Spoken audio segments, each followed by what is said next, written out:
a friendship that'll never ever end.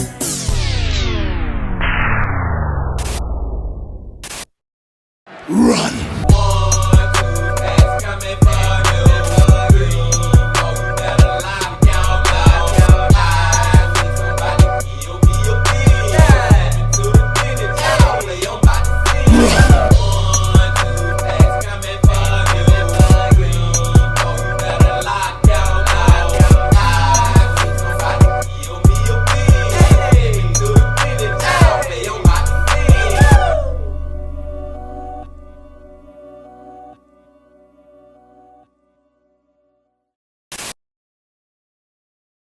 It's a beautiful day in the neighborhood. Reaction Beanie Yo 554. Jack in the neighborhood. My brothers and sisters. I said it's a beautiful day in the neighborhood. But really in my neighborhood, it's a rainy freaking day, y'all. It is raining cats and dogs out there right now. But as long as my power don't go out, we should be good. Because today, it is Saturday, and y'all know who we're about to go back to. AJ from the Y-Files. The Y-Files Saturdays, y'all. And the title of the video is Philadelphia to Montauk and Beyond. Al Bielek's journey through time and space. Now, it sounds like Al is a guy from Philly that ended up in Montauk, and I'm pretty sure Montauk is not on planet Earth. You know what I'm saying? It's somewhere out there in the universe. That's just my first guess. I'm pretty sure this is about to be a crazy but amazing one to watch from AJ. And we're about to do it. But before we do it, my brothers and sisters, y'all know what y'all got to do. Get whatever you might need. Get what you need, please. It is that time of the week when we let out our inner geek. Y'all got what y'all need? Y'all ready to go? Then let's go. This episode of the Y-Files is brought to you by Rocket Money. Navy engineer Ed Cameron and his brother Duncan waited nervously. They hoped this time would be better than the last. A lot of good men died that day, and they did not die well. This new technology could turn the tide of World War II. Sacrifices had to be made. Ed hoped those sacrifices wouldn't be in vain. Just when they thought the experiment was working, all hell broke loose. They ran from the engine room to the deck. Like before, a swirling green vortex of light surrounded the ship. They kept running and gave each other a knowing look as they reached the end of the deck and jumped. Just as they were about to hit the water, Al Bielek opened his eyes. It was the most vivid dream he'd ever had. It felt like a memory. That June morning in 1977 was the day Al Bielek became obsessed with the Philadelphia experiment. Get whatever you may need. You can get yourself... Look at freaking AJ, man. Shout out to AJ and his commercial and Hecklefish as always. But this story starting off remind me of a Mr. Ballin story that we just watched. Y'all, about the dude who dreamed he had a family and how real it was, but come to find out it was all fake. I don't know if that's the same thing that Al got going on, but I'm just getting them vibes right now. But we're about to see. Let's go.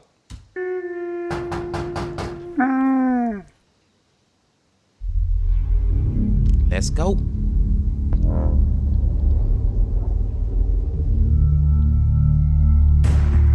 As World War II loomed, the United States found itself unprepared. America wasn't a superpower then. Its military was only the 10th largest in the world, half the size of England's. The US military needed an edge. Building an army would take years, so that edge would have to come from technology. During World War I, Nikola Tesla worked with the United States Army on remote control technology and ways to detect submarines. Tesla said he created a particle beam weapon nicknamed Tesla's Death Ray, though there's no evidence that it worked. Yeah, is there? Okay, there might be evidence it worked. A little too well. Tesla's Death Ray link down below, yo. The war began in 1939. Germany seemed invincible. By 1942, Nazi forces occupied almost all of Europe, North Africa, and huge parts of Russia. The US, now part of the Allies, appeared to be on the losing side. Desperate for an advantage, the US military once again looked to science. Tesla had ideas for electromagnetic weapons, including one for invisibility. In 1919, Albert Einstein proved light could be bent by gravity. Out of desperation, the United States launched Project Rainbow. Building on the theories of Tesla and Einstein, scientists designed a device that could make ships invisible to radar and invisible to the naked eye. Whoa. The goal was ambitious: create a powerful electromagnetic field to warp space-time around the ship. A prototype was installed on the USS Eldridge. In July 1943, they were ready for the first test. Dr. John von Neumann, a scientist working with the Navy, would lead the project. To operate the equipment, von Neumann chose two Navy engineers, brothers Edward and Duncan Cameron. They manned their stations in the engine room, and when the call came in, they switched on the machine. I mean, I just gotta point out that this is so cool that they was trying to do this type of stuff way back then, man. They trying to make ships disappear back in the 30s and 50s and stuff. You know what I'm saying? That is just amazing that they was even thinking that far ahead way back then.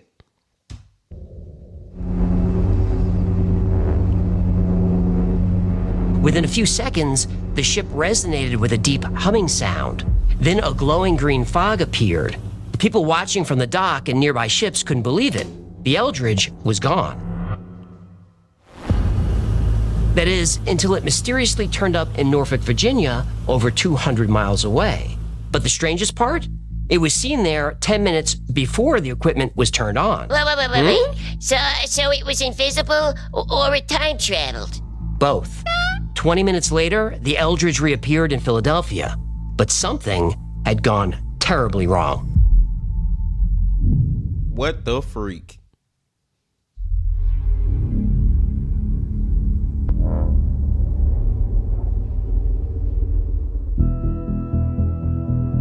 When the See, this one of those cases, man. I just gotta point this out real quick too. This one of those examples of when you're trying to do too much, the unbelievable will happen, or the least expected, the unexpected. That's the word I'm trying to use. Sometimes you try to do too much with technology, then the unexpected happen. These dudes thought they was making a damn ship disappear, but come to find out, you making the ship goddamn pass through space and time.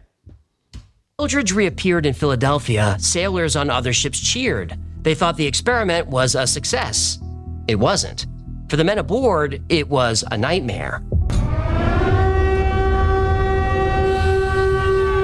Men were found fused to parts of the ship, screaming in agony.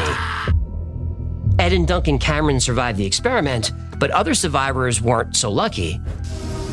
Some had severe burns and radiation sickness. Some went insane. Some men simply vanished. Despite the disaster, the US Navy saw potential. They brought in their top scientific consultant, Albert Einstein, for advice. Yeah, if you're gonna phone a friend, he's a good one to have on speed dial. He sure is. So you're going with the laws of physics are the same for all non-accelerating observers, and that the speed of light in a vacuum is constant, regardless of the observer's motion. Is that your final answer? On October 28, 1943, after repairs and upgrades, it was time for another Philadelphia experiment. Ed and Duncan Cameron took their posts. The call came in from the bridge. It was time to go. Ed turned on the machine, which spun to life with the familiar low humming sound. The Cameron brothers waited nervously. A few seconds later, there was an explosion. The machine was shaking itself loose, and fires were breaking out everywhere. Ed and Duncan raced topside and saw the same bright green vortex surrounding the ship. They jumped over the railing, expecting to land in the water in the Philadelphia shipyard. Instead, they fell through the bright green light and hit dry land. They were still covered in light, but now the light was coming from a helicopter and the headlights of a Jeep.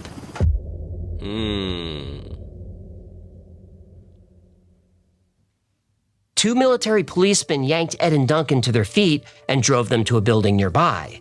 They were escorted down a long hallway and placed into an elevator. An MP hit a button, the door closed, and they felt themselves going down, a long way down. When the elevator doors opened, they saw a familiar face. Dr. John von Neumann, the physicist in charge of the experiment. But von Neumann looked old, very old. Von Neumann said, "Welcome to 1983, boys." The Cameron brothers looked at each other confused. Did he say 1983? That's not right, the year was 1943. Then von Neumann said, "Come with me. A lot has happened in the last 40 years." Ed and Duncan thought they were jumping to safety when they jumped overboard. They had no idea they'd be jumping through time. What the freak? This has went way different. Well, I kind of expected it, but it's still just freaking crazy, man. Like it kind of went differently than I thought, though, for real, because I thought that they was going to be going through time and space, going to out in the universe to different galaxies and stuff. But no, they jumping through time and space right here on Earth, meeting what the dude name right there, Alex or something, meeting this dude in 1983. And I'm wondering, did that much time pass from them jumping through the green thingy thing? Or, you know what I'm saying? Did all those years, them 40 years pass before they made it back to reality? Or did they just skip over all that? And I don't know. My head's starting to hurt. Let's just go.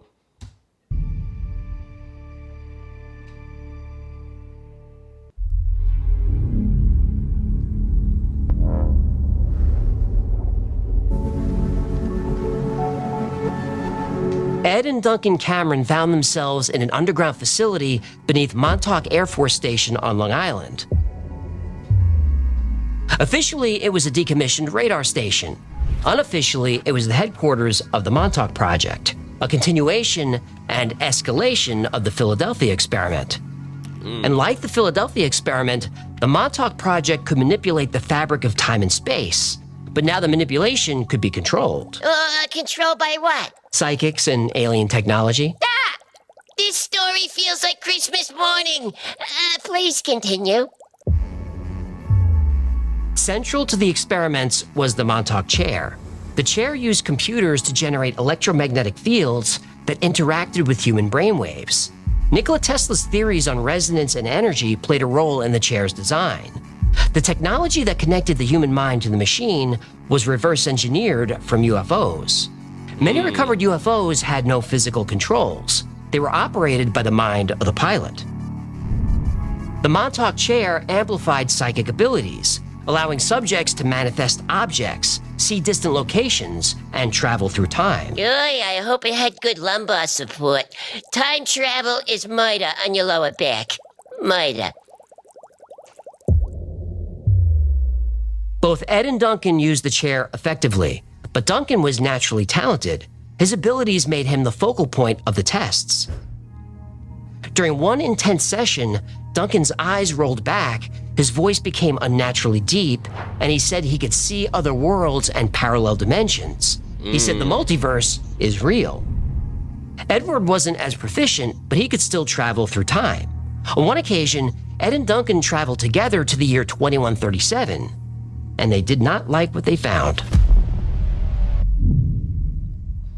Another thing, man, why Ed and James Cameron, I think the two brothers, why y'all keep being the damn lab rats with these experiments? You know what I'm saying, man? Like, at some point, I've been told these dudes, no, man, I can't keep on letting y'all experiment on me or have me do all this craziness. Now they in the year 2137. Can you imagine that, my brothers and sisters? What the freak will the earth look like then? Let's see.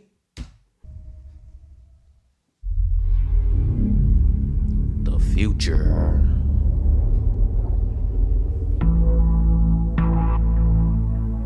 By 1987, Duncan had mastered the Montauk chair. He could visit any time or place and bring Ed with him. The brothers sat in their chairs. Duncan focused on sending them 150 years into the future, to 2137. There was a flash of light, and suddenly they were in a wasteland.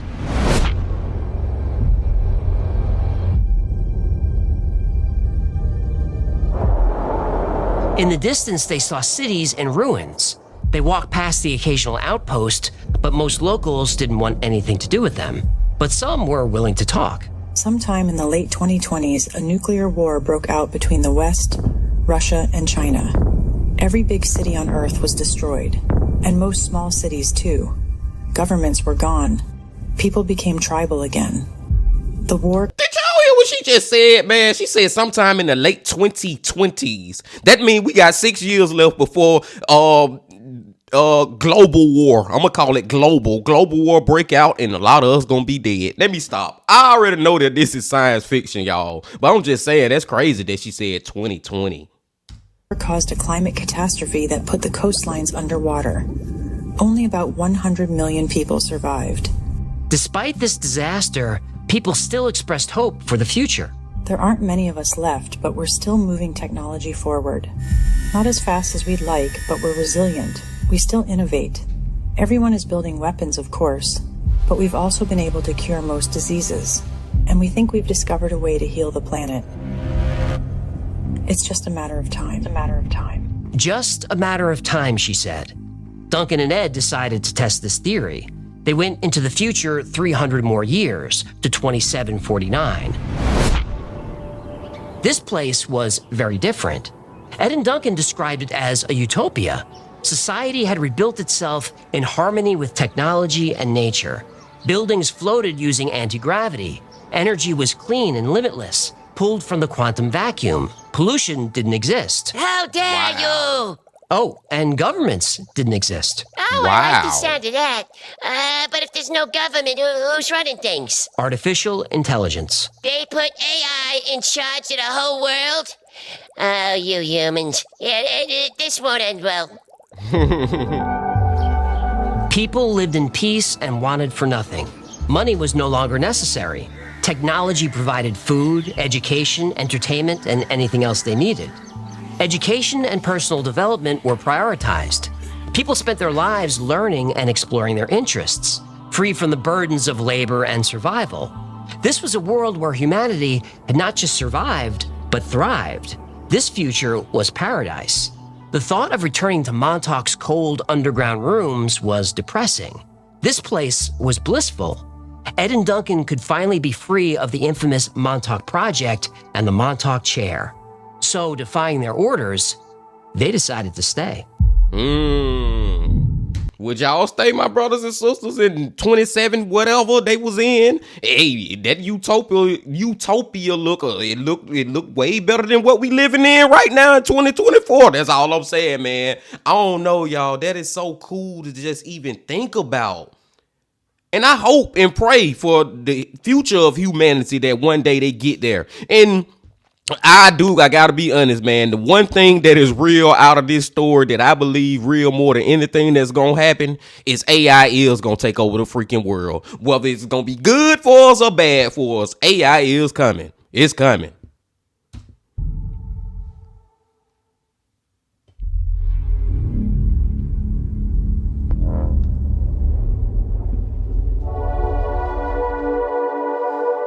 Ed opened his eyes and checked his watch.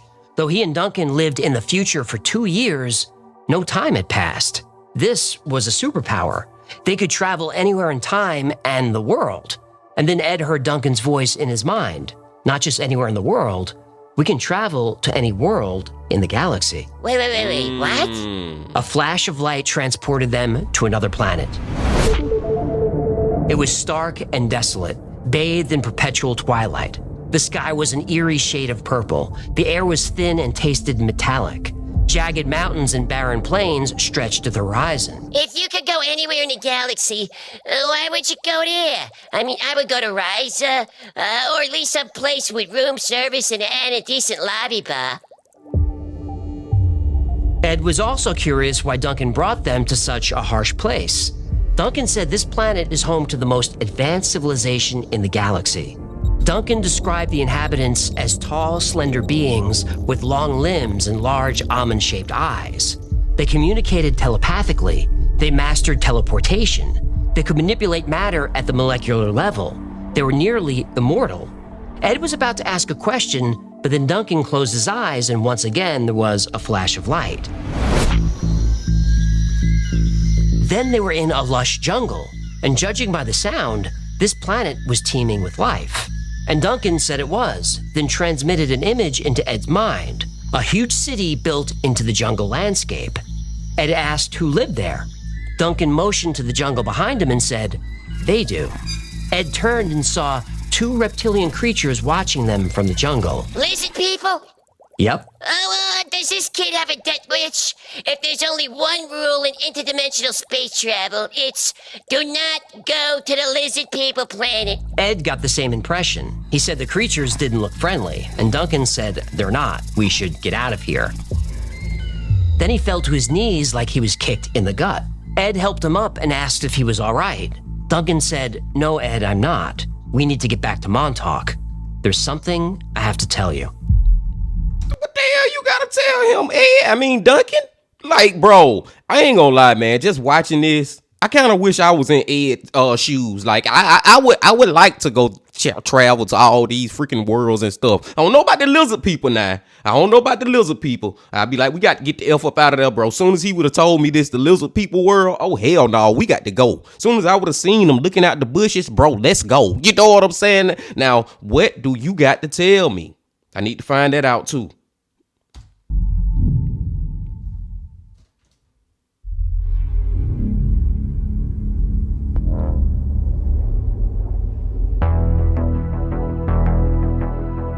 Ed Cameron opened his eyes, disconnected from his chair, and bolted down the hall. He burst into his brother Duncan's room. Duncan looked terrible. He was panting, sweating, and his skin was pale. Dr. von Neumann walked in next. Ed, I'm sorry. Your brother is dying. Every time he jumps, he gets worse. Every jump spins off a new timeline. He's created paradoxes we didn't foresee, and he's damaged the fabric of space-time itself. Ed asked if there was anything that could be done. This all started in Philadelphia back in '43. We need to stop that experiment from ever happening. So, as soon as Duncan is strong enough, you two will make one last jump. You'll go to the Eldridge and destroy the equipment. That should repair our timeline. Ed agreed to go, but what happens after that? When you return from the Eldridge, Duncan will... I have to be honest with you, Ed. It's dangerous. Duncan will project his consciousness and yours into the brains of infants in the late 1920s, before the experiment was conceived. Your host is named Al Bielek. Ed was confused. He was born in 1916. Would he coexist with this other person? All your memories will be suppressed. Al Bielek won't know that your consciousness is there. We need to keep your and Duncan's knowledge hidden. The other Ed and Duncan Cameron will never be a part of the experiment. But if we need you, this version of you, in the future, we'll know where to find you. Now Ed understood what had to be done. Yeah, at least somebody understands. This story sounds like it was written by Christopher Nolan on magic mushrooms. The consciousness transfer was a security measure. Ed and Duncan had a lot of valuable knowledge. If the Philadelphia experiment never happens, then the Montauk Project never happens. And maybe that's a good thing, but it makes sense to keep their knowledge safe, just in case. Ed felt a sudden shiver and asked von Neumann a question. He was pretty sure he already knew the answer. He asked what happens to them here in Montauk after the consciousness transfer. Once we're sure that both your consciousnesses have been transferred safely, I will tell Duncan a phrase. The time is now. It's a subliminal message. The time is now. As soon as he hears the phrase, he will summon a monster from another dimension. That monster will destroy our equipment, our files, everything. And when that's done, it will kill us all. What the freak, man? You see, now we going to the point where I ain't expect all this now. We have went to just way different things than what the title of this video said, man. We transferring consciousness to little babies that ain't born yet. And to come to find out that's Al, you know what I'm saying, man? I had forgot about Al. I was too focused on Ed and Duncan, so that's what Al come back in, and now we got freaking monsters from other dimensions and stuff that gonna come and destroy all this stuff, everything, get rid of it all like it never happened. Yeah, this one here is wild, y'all, and we just halfway through it.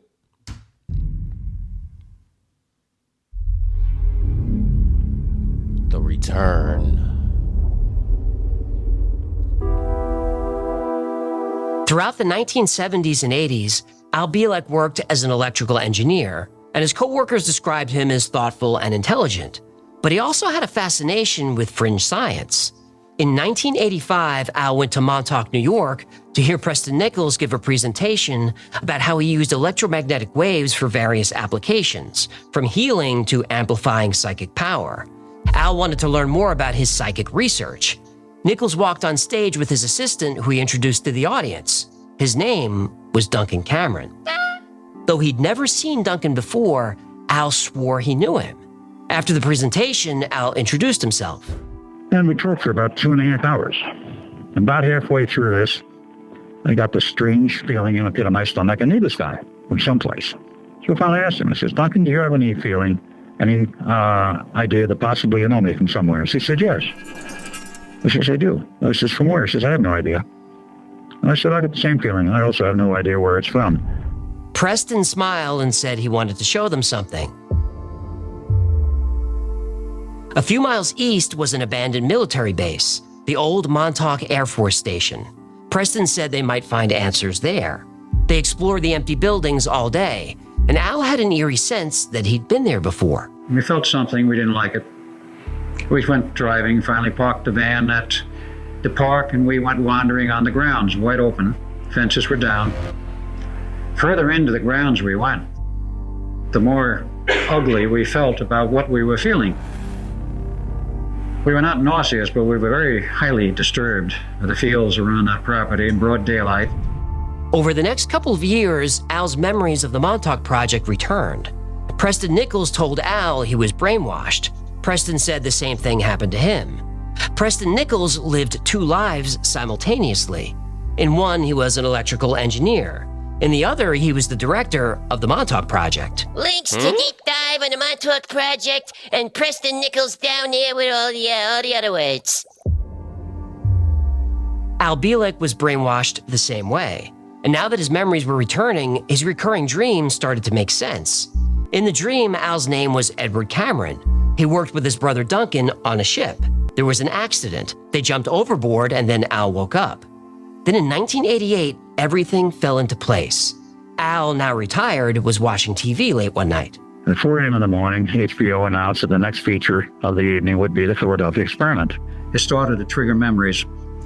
First at the Phoenix Project, then in '88, when I for the first time saw the movie, it hit me like a bomb, and I started to remember the Philadelphia experiment. Because of the movie, Al's repressed memories of the Philadelphia experiment came flooding back in. If you've ever seen the movie, The Philadelphia Experiment, they show the opening scene taking place in a bar in downtown Philadelphia. That did actually occur. The name of that bar was the Blue Lagoon. I was there quite a bit. In the movie, they show 2 principals running the equipment who were having their last night out. The taller one, played by, I think it was Robert Perret, was my brother. The other one, who was shorter, and they didn't have a role model, and who had the girlfriend, was me. Over the next 2 years, Al Bielek recalled all of Edward Cameron's memories and the truth was ugly. The Montauk Project was a black ops government program to create psychological weapons. Thousands of people were used in experiments against their will. Most were boys between 10 and 15 years old. Some of these children remember the experiments. They're known as the Montauk Boys. They wanted a large number of programmed boys to be used for mind control operations. The Montauk Boys program, basically, what they were doing, they would pick up boys, young men, off the street. So they started picking these kids up because they were quite literally homeless. When they were done programming them, they returned them back to where they had come from, waiting to be used. There was a psychic by the name of Duncan Cameron, who was one of the ones used, and many of us boys who were in our early teens at the time were used energetically to boost him while he was in the chair. In 1990, Al Bielek started giving lectures nationwide.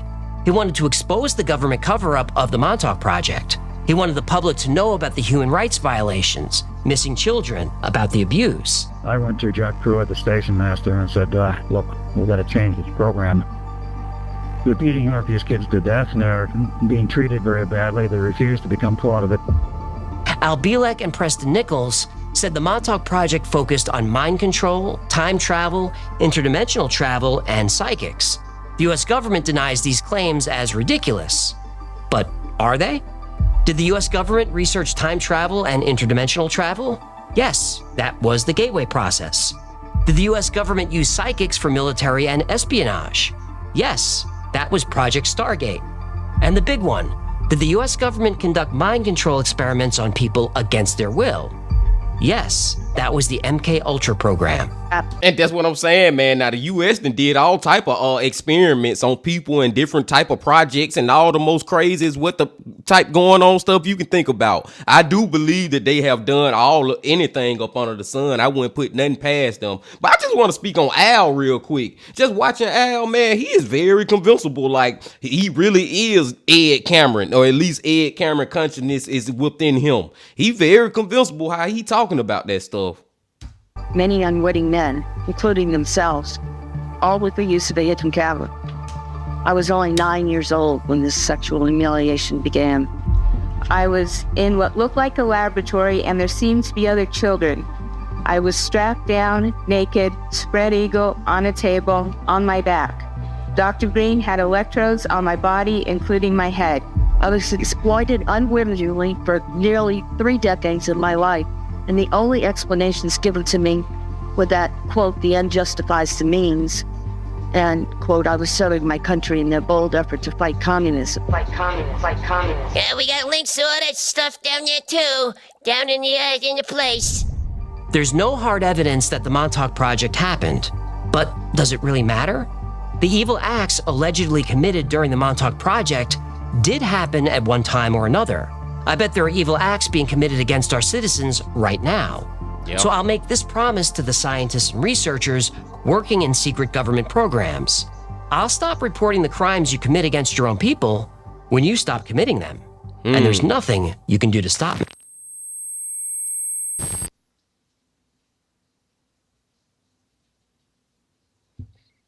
I think they stopped you, AJ.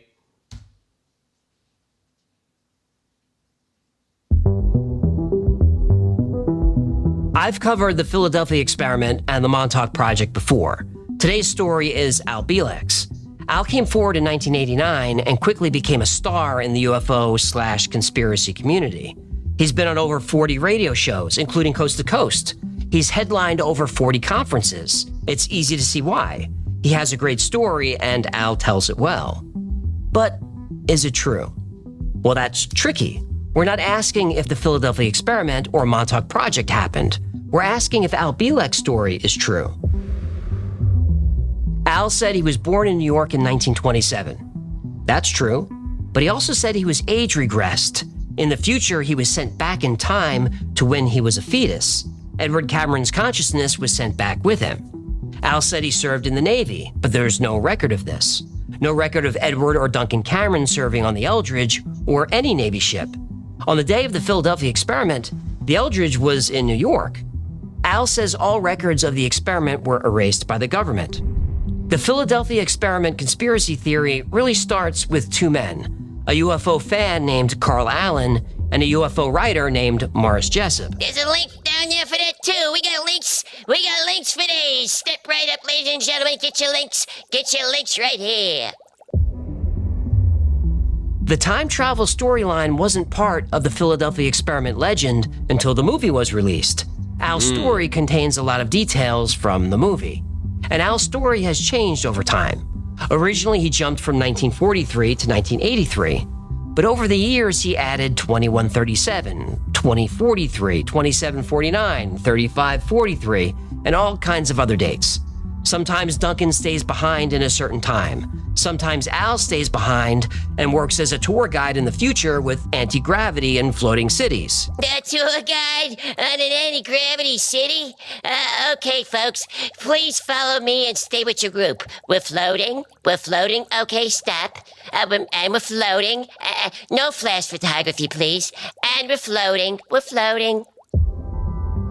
I gotta say now that AJ telling more about Al and, you know what I'm saying, more of the things that Al have said, now it's starting to sound like a little BS. You know what I'm saying, man?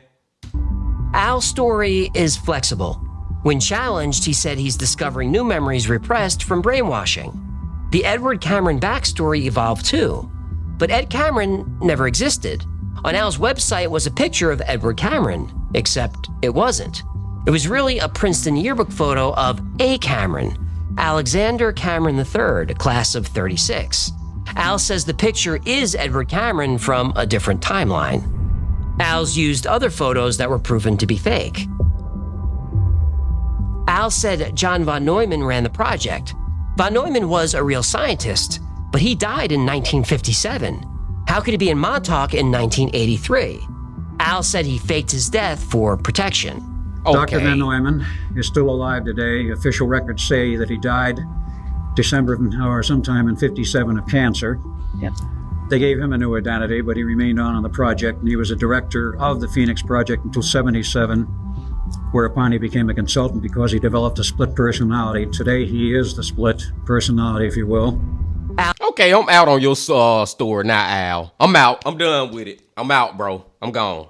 Al also said the Office of Naval Research was involved in the Philadelphia experiment. The experiment happened in 1943. The ONR wasn't formed until 1946.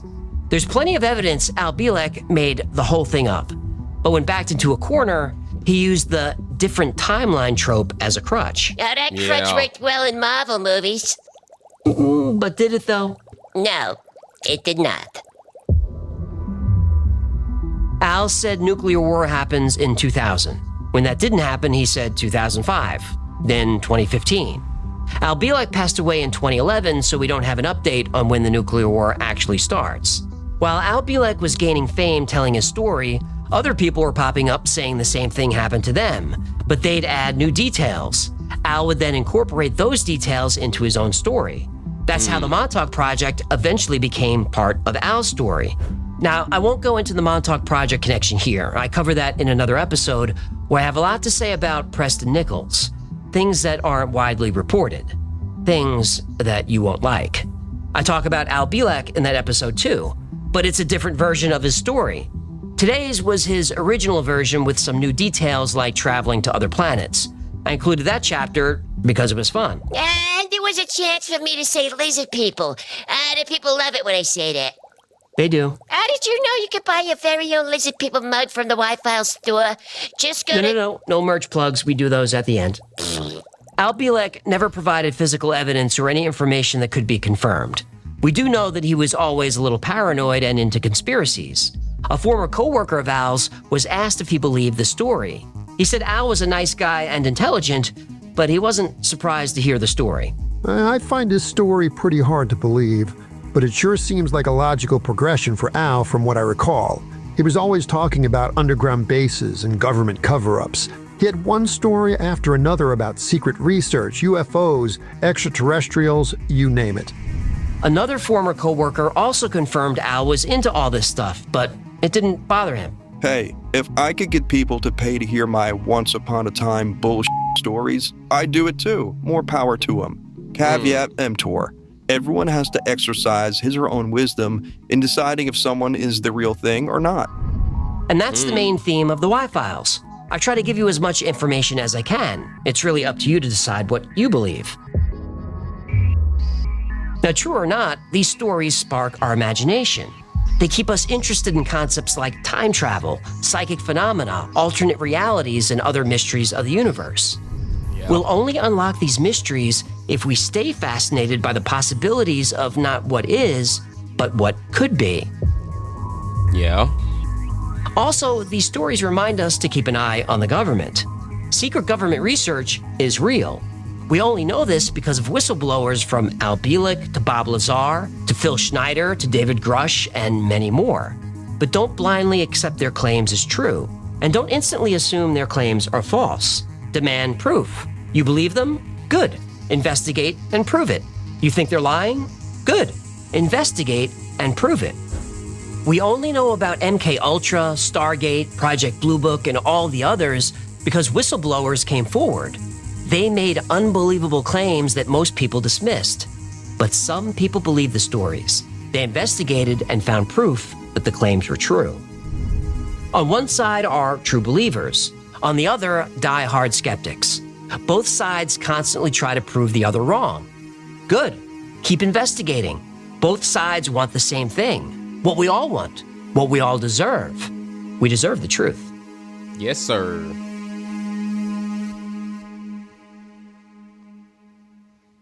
Yes, sir. Thank you so much for hanging out.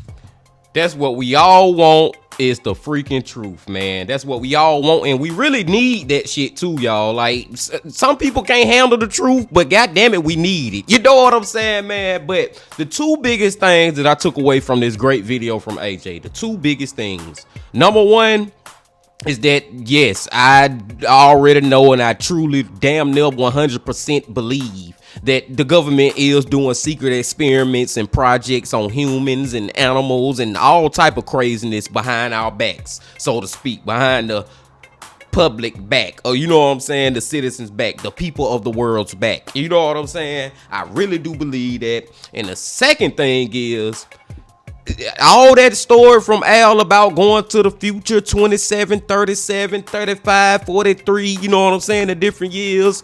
The one thing that I think, even though I think, me personally, I think Al made up all that stuff. He was making stuff up. But the one thing I think he was right about, even while making this up, is that at some point, it's gonna be probably some thousands, maybe be a couple of hundred. We ain't gonna be here to see it. But AI is gonna take over the world, y'all.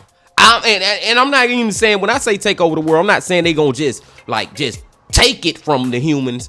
I believe the humans gonna give it to them. They gonna give the power to the AI, because the AI gonna be so freaking advanced by then. So it's gonna be for the betterment of the world. You know what I'm saying, man? Think about how crazy AI is right now in 2024, and think about how fast it keep advancing. So imagine freaking 1,000 years from now where AI would be. That's my main thing, but those are the two things that AI is gonna one day take over the world, just my opinion. And number two, the freaking government been experimenting on us pretty much since the beginning of the government. Long story short, short story long. But I digress, man. I'm gonna let y'all go. Like I said, I believe Al's story was BS, but it was very cool. To my favorite part of this video, when we start going to the future and just seeing, going to the future and start traveling to other planets and galaxies and stuff like that. That was a fun part of the story. So AJ, I do appreciate you putting that in there. But man, we went all type of ways with this. We went from that to transferring consciousness into babies. But like I said, man, I'm gonna let y'all go. We have been here long enough. I appreciate y'all coming on back as always. It's storming like a mug outside. I think I may take me a nap after I get done editing this, because this is one of those times where you get your best sleep, and I need a little bit more. I'll see y'all Sunday, because you know we going back to the man, the myth, the legend, Mr. Ballin'. And until then, my friends, I need y'all to hit that like button, comment, subscribe, and do all that if you ain't did that yet. And remember this: love, peace, and happiness. Stay safe. Don't stop. Keep going. Yeah.